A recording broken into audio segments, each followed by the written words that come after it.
Funny thing is, in mainstream media, when they talk about money, they use financial jargon such as treasury bills, quantitative easing, and fractional reserve banking to confuse normal people and make money seem as more complicated than it really is.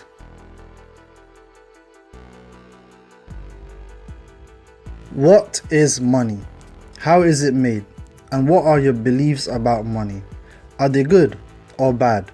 Let's explore. Funny thing is, in mainstream media, when they talk about money, they use financial jargon such as treasury bills, quantitative easing, and fractional reserve banking, just to name a few of the financial jargons they use. They use all these financial terms to make money seem like it's more complicated than it really is. They use it to make normal people feel overwhelmed and not understand, so instead of trying to understand the creation of money, they will leave the creation of money to experts, in order for them to deal with creating money and putting it in the system. Let's make the creation of money very simple. It is printed from a printer. The notes used to be made from cotton and linen paper, but now plastic in the UK. The coins are made from zinc, tin, copper and bronze. These are the materials that is used to create money. It's not very complicated where it takes people over time to create money.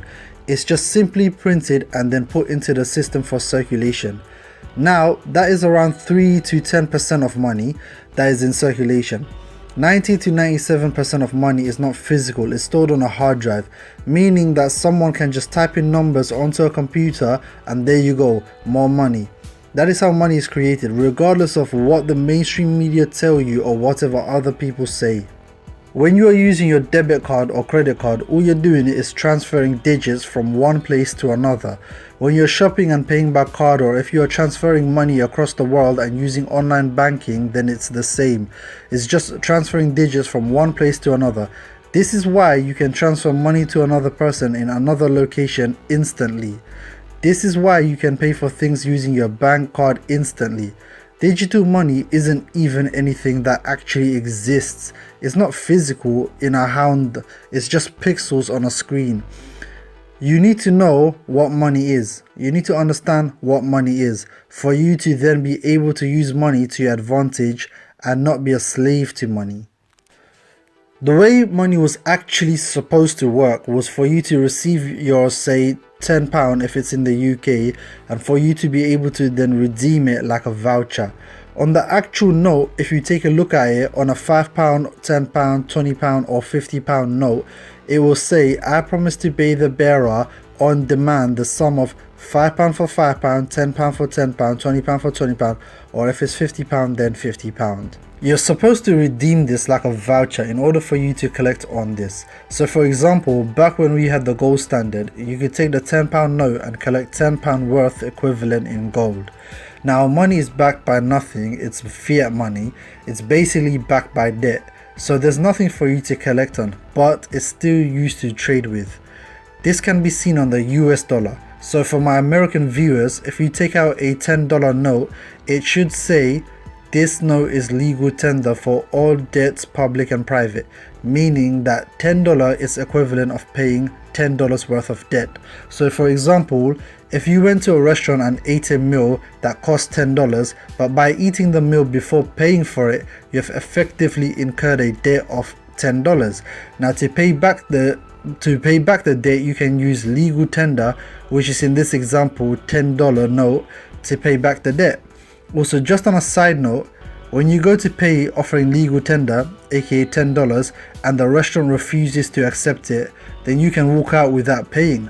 The restaurant will have no recourse to pursue you via the courts as they refuse to accept a legally backed means of payment. But, if however, the restaurant clearly displayed payment terms to you before the debt was incurred, then that's a different contractual matter and they may be able to refuse payment in cash. Now, people are working 5 to 7 days a week for years with just 20 to 30 days holidays of every year in order for them to attain money, an entity that is not even real, as 90 to 97% of it is stored on a hard drive. It's like a video game where you do tasks to earn points to then buy stuff for your character. But society around us created the illusion that it's real. Therefore, you believe that you have to go to work and work hard to get it. You believe that your purpose and goal should be to make as much money as possible. But the real question is, how do you make people believe in money and that it's real? What you do is you force it into society as the only way of trading. Nothing else is acceptable. In order for you to buy, you need to use money, and not any money but the country's currency and nothing else.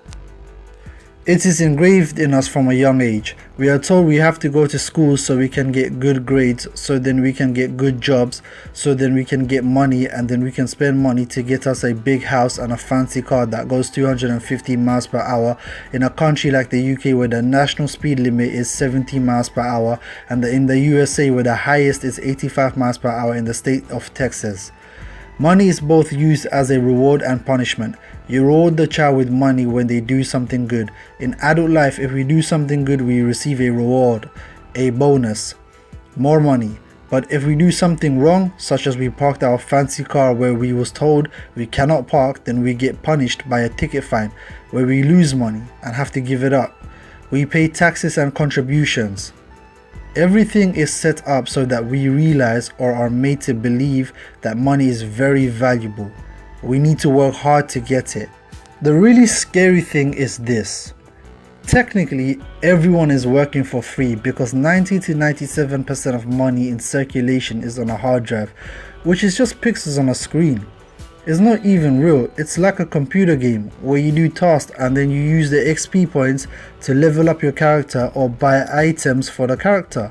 And we are spending hours and hours, years and years, decades and decades to obtain this virtual currency, which loses its value every year if we don't use it.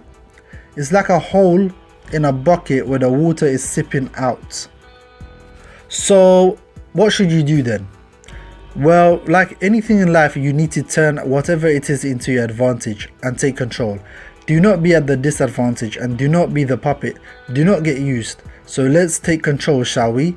Nothing is going to change in the near or even distant future, not until at least the year 3000.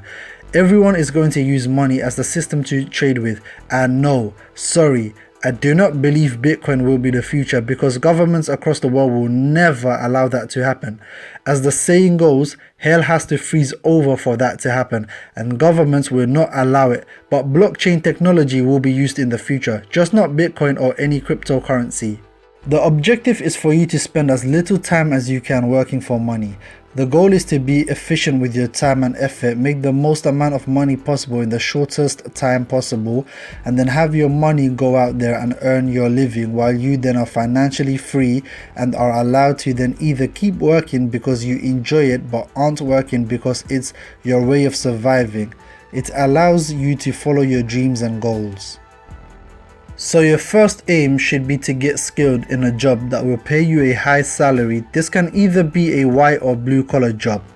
Then you want to work and make the most amount of money possible while living frugally for a while, and then investing that money that you are saving into real estate, stocks that paid a dividend, or creating your own business that runs itself, or being a shareholder in a business. The goal here is for you to have a roof over your head, food on the table and clothes on your backs, and disposable income for you to enjoy your leisure and spend on material or spiritual things that are being paid by your investments, not you working for it. As Warren Buffett said, you need to figure out a way to make money while you sleep. So instead of you working for money and then wasting money by putting it into excessively expensive stuff such as fancy cars and designer clothes, you should work for money and then invest that money into assets that are going to generate you money that then you can use to fund your liabilities such as the fancy cars and designer clothes. This way you will never have to worry that if you can't work, your car and house will be repossessed because your investments are paying for it. That's how you can use money to your benefit. You need to use money and work to your advantage. You need to set it up so that in 5 to 10 years you are financially free. Money is just a tool and nothing more. It's a tool if used correctly can be beneficial for you, and if used incorrectly can be detrimental for you. I personally think money is good because without money as the main tool for our ability to trade with each other, then we would go to an inefficient bartering system where we would have to trade something we have with something another person has, and that's very inefficient. So money allows us to trade with each other. It's a universal tool and it can give us a direct correlation to the value of the item with the price of the item. Example, a cow will cost more than a table, as it should. Remember that money is only a tool to use to attain financial freedom. Hey, thanks for watching, and if you liked the video then like it, subscribe and comment down below what you made of the video. Until then, peace.